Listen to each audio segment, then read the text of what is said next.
Minimum 10ാം class ഉള്ളവർക്ക് നമ്മുടെ ആർമിയുടെ കീഴിൽ ആർമി ഓർഡിനൻസ് ക്രോപ്സിലേക്ക് ഫയർമാൻ ഉൾപ്പെടെയുള്ള പോസ്റ്റിലേക്ക് ഒരു നോട്ടിഫിക്കേഷൻ വിളിച്ച കാര്യം നമ്മൾ അപ്ഡേറ്റ് ചെയ്തിട്ടുണ്ടായിരുന്നു. അതിന് അപേക്ഷിക്കേണ്ട ലാസ്റ്റ് ഡേറ്റ് ഓൾമോസ്റ്റ് ആവാനായിട്ടുണ്ട്. മുമ്പ് ഇതിൻ്റെ സൈറ്റിന് കുറച്ച് പ്രശ്നങ്ങളൊക്കെ പലരും പറയുന്നുണ്ടായിരുന്നു.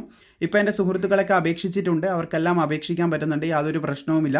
സൈറ്റ് ഫ്രീ ആയിട്ടുണ്ട്. നിങ്ങൾക്ക് എല്ലാവർക്കും കയറി അപേക്ഷിക്കാൻ സാധിക്കുന്നതാണ്. വളരെ പെട്ടെന്ന് അപ്ലൈ ചെയ്യുക. ലാസ്റ്റ് ഡേറ്റിന് നീട്ടു എന്നുള്ള കാര്യത്തിൽ നമുക്ക് ഉറപ്പൊന്നും പറയാൻ പറ്റില്ല. അതുകൊണ്ട് വളരെ പെട്ടെന്ന് അപ്ലൈ ചെയ്യുക. ITBPക്ക് പലരും പറഞ്ഞിട്ടുണ്ടായിരുന്നു സൈറ്റിൻ്റെ പ്രശ്നമുണ്ട്, ഡേറ്റ് നീട്ടുമോ എന്ന് ചോദിച്ചിട്ടുണ്ടായിരുന്നു.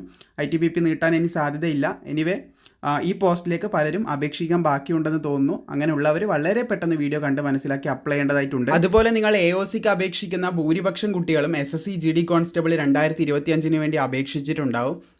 നമ്മുടെ ഇപ്പം കഴിഞ്ഞ കട്ട് ഓഫ് നിങ്ങൾ കണ്ടിട്ടുണ്ടാവും. കൂടിക്കൂടി വരികയാണ് ചെയ്യുന്നത്. അപ്പോൾ നല്ല രീതിയിൽ നമുക്ക് മാർക്ക് വാങ്ങണം എന്നുണ്ടെങ്കിൽ നമ്മൾ നല്ല പോലെ പ്രാക്ടീസ് ചെയ്യേണ്ടതായിട്ടുണ്ട്. അതിന് നമ്മുടെ സൈലത്തിൽ ഇപ്പോൾ നിലവിൽ റൺ ചെയ്തുകൊണ്ടിരിക്കുന്ന മോക്ക് ടെസ്റ്റ് SC GD കോൺസ്റ്റബിളിൻ്റെ ടെസ്റ്റ് സീരീസ് നമ്മളെ സഹായിക്കുന്നതായിരിക്കും.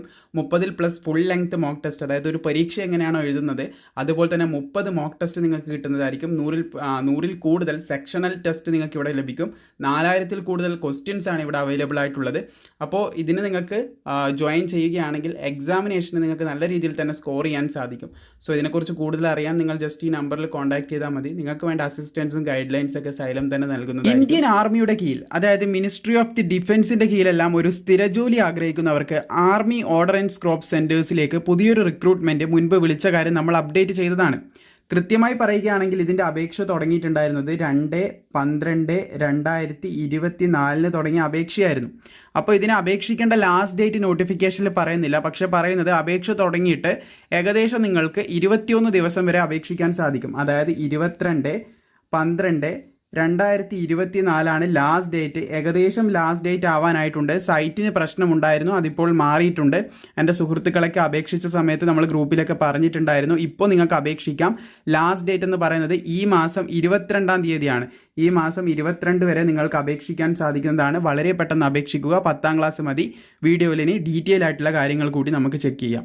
സോ നമ്മൾ പറഞ്ഞതുപോലെ ഇന്ത്യ ഗവൺമെൻറ്റിൻ്റെ കീഴിലുള്ള മിനിസ്ട്രി, അതായത് നമ്മുടെ പ്രതിരോധ മന്ത്രാലയം, മിനിസ്ട്രി ഓഫ് ദി ഡിഫൻസിൻ്റെ കീഴിൽ ആർമിയുടെ കീഴിൽ തന്നെ ആർമി ഓർഡിനൻസ് ക്രോപ്സിലേക്കാണ് പുതിയ അപേക്ഷ ഇപ്പോൾ വിളിച്ചിട്ടുള്ളത്. സോ ഇതിൽ വന്നിട്ടുള്ള പോസ്റ്റുകൾ നോക്കുകയാണെങ്കിൽ മെറ്റീരിയൽ അസിസ്റ്റൻ്റ് ഉണ്ട്, അതുപോലെ തന്നെ ജൂനിയർ ഓഫീസ് അസിസ്റ്റൻ്റ് ഉണ്ട്, അതുപോലെ ഡ്രൈവർ പോസ്റ്റ് കാണാൻ സാധിക്കും. അതായത് സിവിലിയൻ മോട്ടോർ ഡ്രൈവർ പോസ്റ്റാണ്, ഓർഡിനറി ഗ്രേഡാണ്. അതുപോലെ തന്നെ ടെലി ഓപ്പറേറ്റർ ഗ്രേഡ് 2 ഉണ്ട്, ഫയർമാൻ ഉണ്ട്, അതുപോലെ തന്നെ കാർപ്പൻ്റർ ഉണ്ട്, അതുപോലെ പെയിൻറ്റർ ഉണ്ട്, MTS ഉണ്ട്, ട്രേഡ്സ്മാൻ ഉണ്ട്.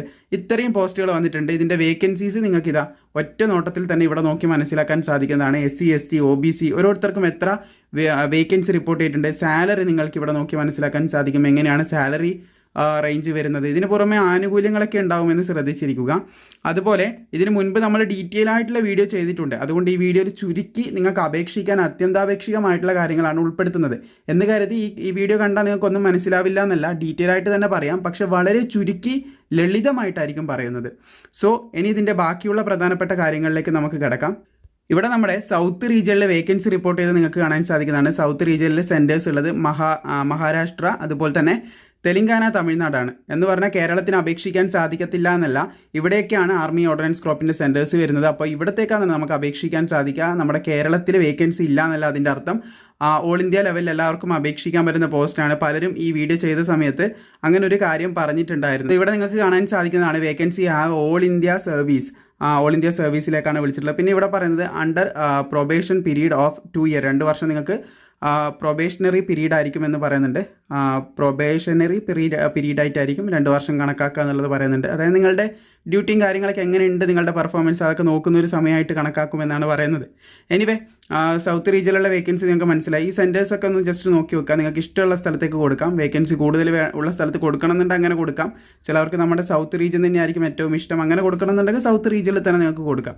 അപ്പോൾ ആ കാര്യം ഒന്ന് മനസ്സിലാക്കുക. 4ാമത്തെ PDF താഴെ കൊടുത്തിട്ടുണ്ട്. അതിൽ 4ാമത്തെ പേജിലാണ് ഈ ഒരു വേക്കൻസിൻ്റെ കാര്യങ്ങൾ പറഞ്ഞിട്ടുള്ളത്. ഇനി നമുക്കിതിൻ്റെ ക്വാളിഫിക്കേഷൻ, ഏജ് ലിമിറ്റ് തുടങ്ങിയ കാര്യങ്ങളിലേക്ക് കിടക്കാം. സോ ആദ്യം തന്നെ വന്നിട്ടുള്ളത് മെറ്റീരിയൽ അസിസ്റ്റൻ്റ് ആണ്. അതിന് ഏജ് ലിമിറ്റ് എന്ന് പറയുന്നത് 18 to 27 വയസ്സ് വരെയുള്ളവർക്ക് അപേക്ഷിക്കാം. ഇത് ജനറലിൻ്റെ ഏജ് ലിമിറ്റാണ്. SC ST OBCക്ക് വേറെ ഉണ്ട്. അത് ഞാൻ ഡീറ്റെയിൽ ആയിട്ട് മുന്നോട്ടേക്ക് പറയാം. അതുപോലെ തന്നെ ഇതിൻ്റെ വിദ്യാഭ്യാസ യോഗ്യത എന്ന് പറയുന്നത് graduate in any discipline from any recognised university or diploma in material management, അതുമല്ലെങ്കിൽ or diploma in engineering in any ഡിസിപ്ലിനിലുണ്ടെങ്കിൽ നിങ്ങൾക്ക് അപേക്ഷിക്കാൻ സാധിക്കും എന്നാണ് പറഞ്ഞിട്ടുള്ളത്. അപ്പോൾ ഈ പറഞ്ഞ ഏതെങ്കിലും ഒരു യോഗ്യത മതി. പിന്നെ BE BTech ഒക്കെ IGNOU അവാർഡ് ആണെങ്കിലും നിങ്ങൾക്ക് അപേക്ഷിക്കാൻ സാധിക്കുമെന്നുള്ള ഡീറ്റെയിൽസ് ആണ് പറയുന്നത്. അപ്പോൾ ഇമ്പോർട്ടൻ്റ് ആയിട്ടുള്ള കോർ ഡീറ്റെയിൽസ് നോക്കി നമുക്ക് മുന്നോട്ടേക്ക് പോകാം. പിന്നെ ജൂനിയർ ഓഫീസ് അസിസ്റ്റൻറ്റ് പോസ്റ്റാണ്. 18 to 25 വയസ്സ് വരെ അപേക്ഷിക്കാം. +2 ആണ് വിദ്യാഭ്യാസ യോഗ്യതയായിട്ട് പറഞ്ഞിട്ടുള്ളത്. അതുപോലെ തന്നെ ടൈപ്പിംഗ് സ്പീഡ് ഇവിടെ പറയുന്നത് കാണാൻ സാധിക്കും. 35 വേർഡ് പെർ മിനിറ്റിൽ ഇംഗ്ലീഷിൽ. ഓൺ കമ്പ്യൂട്ടറിൽ നിങ്ങൾ ടൈപ്പ് ചെയ്യാൻ സാധിക്കണം. ഒരു ടൈപ്പ് സ്പീഡ് 30 വേർഡ് പെർ മിനിറ്റിൽ ഹിന്ദിയോ ഏതെങ്കിലും ഒന്ന് നിങ്ങൾക്ക് ടൈപ്പ് ചെയ്യാൻ പറ്റണം എന്നാണ് പറഞ്ഞിട്ടുള്ളത്. അപ്പോൾ അടുത്തത് സിവിലിയൻ മോട്ടോർ ഡ്രൈവർ പോസ്റ്റാണ്. 18 to 27 വയസ്സ് വരെയുള്ളവർക്ക് അപേക്ഷിക്കാം. എസെൻഷ്യൽ ക്വാളിഫിക്കേഷനായിട്ട് പറഞ്ഞത് 10ാം ക്ലാസ് പാസ്സായിരിക്കണം എന്നാണ് പറഞ്ഞിട്ടുള്ളത്. സിവിലിയൻ ഡ്രൈവിംഗ് ലൈസൻസ് നിങ്ങൾക്ക് ഉണ്ടായിരിക്കണം. Heavy vehicle and have 2 year എക്സ്പീരിയൻസും കൂടിയാണ് പറഞ്ഞിട്ടുള്ളത്. ഡ്രൈവിംഗിൽ 2 വർഷത്തെ എക്സ്പീരിയൻസും ഹെവി വെഹിക്കിൾ ആയിരിക്കണം നിങ്ങൾക്ക് ഉണ്ടാകുന്ന ലൈസൻസ് എന്ന് പറഞ്ഞിട്ടുണ്ട്. അതുപോലെ തന്നെ 2 വർഷത്തെ എക്സ്പീരിയൻസും ചോദിച്ചിട്ടുണ്ട്. അതുപോലെ തന്നെ ടെലി ഓപ്പറേറ്റർ ഗ്രേഡ് 2 18 to 25 വയസ്സ് വരെ അപേക്ഷിക്കാൻ സാധിക്കും. +2 ആണ് വിദ്യാഭ്യാസ യോഗ്യതയായിട്ട് പറഞ്ഞിട്ടുള്ളത്. അതുപോലെ തന്നെ proficiency in handling in PBX ബോർഡും കൂടി പറയുന്നുണ്ടെന്ന് ശ്രദ്ധിച്ചിരിക്കുക. ഫ്ലുവൻസി ഇൻ സ്പോക്കൺ ഇംഗ്ലീഷ് പറയുന്നുണ്ട്. അത് ഡിസേബിൾ ആണ്. ഉണ്ടെങ്കിൽ മുൻഗണന ലഭിക്കും, ഇല്ലെങ്കിലും പ്രശ്നമില്ല എന്ന് ശ്രദ്ധിച്ചിരിക്കുക. ദെൻ അടുത്തത് ഫയർമാൻ പോസ്റ്റാണ്. 18 to 25 വയസ്സ് വരെയുള്ളവർക്ക് അപേക്ഷിക്കാം. 10ാം ക്ലാസ് മാത്രം മതി. ജസ്റ്റ് നീഡ് 10th 10ാം ക്ലാസ് മാത്രം മതി എന്ന് ശ്രദ്ധിച്ചിരിക്കുക. അതുപോലെ തന്നെ അടുത്ത പോസ്റ്റ് നോക്കുകയാണെങ്കിൽ കാർപ്പൻ്റർ ആണ്. Carpenter and joiner. ഓക്കെ, അപ്പോൾ 18 to 25 വയസ്സ് വരെയുള്ളവർക്ക് അപേക്ഷിക്കാൻ സാധിക്കും. 10ാം ക്ലാസ് ആണ് വിദ്യാഭ്യാസ യോഗ്യത. അതുപോലെ തന്നെ സർട്ടിഫിക്കറ്റ് ഇൻ റിലേറ്റഡ് ഫീൽഡിൽ പറയുന്നുണ്ട്. കാർപ്പൻ്ററിൽ നിങ്ങൾക്ക് 3 വർഷത്തെ ITI സർട്ടിഫിക്കറ്റ് വേണമെന്ന് പറയുന്നുണ്ട്. അല്ലെങ്കിൽ എക്സ്പീരിയൻസ് ആയാലും മതി. ഈ ഒരു ട്രേഡിൽ തന്നെ എക്സ്പീരിയൻസ് ഉള്ളവർക്കും അപേക്ഷിക്കാൻ സാധിക്കും. അതുപോലെ തന്നെ പെയിൻറ്റർ പോസ്റ്റ് 18 to 25 വയസ്സ് വരെ അപേക്ഷിക്കാൻ സാധിക്കുന്നതാണ്. ഈ ഒരു ഏജ് വരെയുള്ളവർക്ക് അപേക്ഷിക്കാം. 10ാം ക്ലാസ് ആണ് വിദ്യാഭ്യാസ യോഗ്യത. Certificate in the trade from A recognised ITI of 3 year training and or അല്ലെങ്കിൽ നിങ്ങൾക്ക് ഈ ഒരു എക്സ്പീരിയൻസ്, അതായത് ITI ഇല്ലെങ്കിൽ നിങ്ങൾക്ക് എന്താ ആൻഡ് ഓർ ആണ് പറഞ്ഞത്. അതായത് അതില്ലെങ്കിൽ നിങ്ങൾക്ക് experience of actual work in the trade, അതായത് നിങ്ങൾക്ക് ഈ ഒരു ട്രേഡിലുള്ള വർക്ക് എക്സ്പീരിയൻസ് ഉണ്ടെങ്കിലും മതിയാകുമെന്ന് പറഞ്ഞിട്ടുണ്ട്. 10ാം ക്ലാസ്സിൻ്റെ കൂടെ ഈ 2 ക്വാളിഫിക്കേഷനിൽ ഏതെങ്കിലും ഒന്ന് മതി. പിന്നെ MTS ആണ്. 18 to 25 വയസ്സ് വരെയുള്ളവർക്ക് അപേക്ഷിക്കാം. 10ാം ക്ലാസ് മതി. പിന്നെ ഡിസേബിൾ ആയിട്ട് നിങ്ങൾക്ക് ഡ്യൂട്ടീസ് ഒക്കെ അറിഞ്ഞിരിക്കുക എന്ന് പറയുന്നുണ്ട്. അത് മുൻഗണന നൽകുന്ന ക്വാളിഫിക്കേഷനാണ്. 10ാം ക്ലാസ് മാത്രം മതി അപ്ലൈ ചെയ്യാൻ. പിന്നെ ട്രേഡ്സ്മാൻ മെയ്റ്റ് ആണ്. അപ്ലൈ ചെയ്യാനായിട്ട് 18 to 25 വയസ്സ് വരെയാണ് ഏജ് പറയുന്നത്. 10ാം ക്ലാസ് മതി എന്ന് ശ്രദ്ധിച്ചിരിക്കുക. ഇത് ഡിസേബിൾ ആണ്. 10ാം ക്ലാസ് മാത്രം മതി അപേക്ഷിക്കാനായിട്ട് എന്ന് ശ്രദ്ധിക്കുക. പിന്നെ SC STക്ക് 5 വർഷത്തെ പ്രായത്തിലിളവ് ഇത്ര നേരം നമ്മൾ പറഞ്ഞിട്ടുള്ള ഏജിൽ നിന്ന് ലഭിക്കും. OBCക്ക് 3 വർഷത്തെ പ്രായത്തിലിളവും നമ്മൾ പറഞ്ഞിട്ടുള്ള ഏജിൽ നിന്ന് നൽകപ്പെടുന്നതാണെന്ന് ശ്രദ്ധിച്ചിരിക്കുക. ഓൾമോസ്റ്റ് എല്ലാ ഡീറ്റെയിൽസും പറഞ്ഞിട്ടുണ്ട്.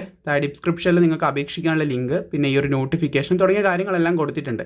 നിങ്ങൾക്ക് ഇപ്പോൾ തന്നെ കയറി അപേക്ഷിക്കാൻ സാധിക്കുന്നതാണ്. ഇതിൻ്റെ ഒരു സെലക്ഷൻ പ്രോസസ്സ് പറയാം. ആദ്യം നിങ്ങൾക്ക് വരുന്നത് സ്റ്റേജ് 1 ആണ്. ഫയർമാൻ പോസ്റ്റിലേക്ക് നോക്കുകയാണെങ്കിൽ നിങ്ങൾക്ക് എന്താ ഫിസിക്കലാണ് വരുന്നത്. അത് കഴിഞ്ഞിട്ടാണ് റിട്ടൺ ടെസ്റ്റ് വരുന്നത്. സ്റ്റേജ് 1 എല്ലാത്തിനും ട്രേഡ് ടെസ്റ്റും അതുപോലെ തുടങ്ങിയ കാര്യങ്ങളൊക്കെയാണ് വരുന്നത്. മെറ്റീരിയൽ അസിസ്റ്റൻറ്റ് നോക്കുകയാണെങ്കിൽ അതിന് സ്റ്റേജ് 1 നേരെ റിട്ടൺ എക്സാമിനേഷനാണ് വരുന്നത്. നിങ്ങൾക്ക് മനസ്സിലായെന്ന് കരുതുന്നു. നോക്കേണ്ടത് ഇപ്പോൾ മെറ്റീരിയൽ അസിസ്റ്റൻറ്റ് എന്ന് പറയുന്നൊരു പോസ്റ്റ് ഞാൻ നോക്കുകയാണ്. അപ്പോൾ അതിനെന്താ ട്രേഡ് ടെസ്റ്റോ അല്ലെ ഫിസിക്കലോ ഒന്നുമില്ല. അപ്പോൾ അതൊന്നും നമ്മൾ അറ്റൻഡ് ചെയ്യേണ്ട. റിട്ടൺ ടെസ്റ്റ് മാത്രമേ നമ്മൾ അറ്റൻഡ് ചെയ്യേണ്ടതായിട്ടുള്ളൂ. അടുത്ത JO എന്ന് പറയുന്ന പോസ്റ്റ്, അതിന് ടൈപ്പിംഗ് ടെസ്റ്റ് ഉണ്ട്. അത് നമ്മൾ അറ്റൻഡ് ചെയ്യണം. പിന്നെ റിട്ടൺ വരും. അതുപോലെ തന്നെ സിവിലിയൻ മോട്ടോർ ഡ്രൈവർ എന്ന് പറയുന്നത്, അതായത് CMD എന്ന് പറയുന്ന പോസ്റ്റ്, ഓർഡിനറി ഗ്രേഡ്. അപ്പോൾ അതിന് ഡ്രൈവിംഗ് ടെസ്റ്റ് ഉണ്ടാവും. പിന്നെയാണ് റിട്ടൺ ടെസ്റ്റ് വരിക. അപ്പോൾ ആദ്യം ഫിസിക്കൽ, ട്രേഡ് ടെസ്റ്റ് ഈ തുടങ്ങിയ കാര്യങ്ങൾ നടക്കുക. പിന്നെയാണ് ഇതിന് റിട്ടൺ ടെസ്റ്റ് നടക്കുക. അങ്ങനെ നോക്കുമ്പോൾ ഫയർമാൻ ആദ്യം നടക്കുന്നത് ഫിസിക്കൽ മെഷർമെൻറ്റ് ടെസ്റ്റ് ആണെന്ന് ശ്രദ്ധിച്ചിരിക്കുക. അപ്പോൾ നിങ്ങൾക്ക് 165 സെൻറ്റിമീറ്റർ ഉയരം വേണമെന്നുള്ള കാര്യം ഇവിടെ പറയുന്നതായിട്ട് കാണാൻ സാധിക്കുന്നതാണ്. അതുപോലെ ST വിഭാഗത്തിൽപ്പെടുന്ന ഉദ്യോഗാർത്ഥികൾക്ക് 2.5 സെൻറ്റിമീറ്റേഴ്സിൻ്റെ ഇളവും കാര്യങ്ങളൊക്കെ നൽകപ്പെടുന്നുണ്ട്.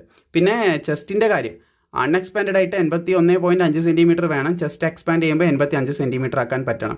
വെയിറ്റ് മിനിമം ഒരു 50 ഗ്രാമെങ്കിലും ഉണ്ടായിരിക്കും. 50 കിലോഗ്രാമാണ്. 50 കിലോ എങ്കിലും ഉണ്ടായിരിക്കണം എന്ന് ശ്രദ്ധിച്ചിരിക്കുക.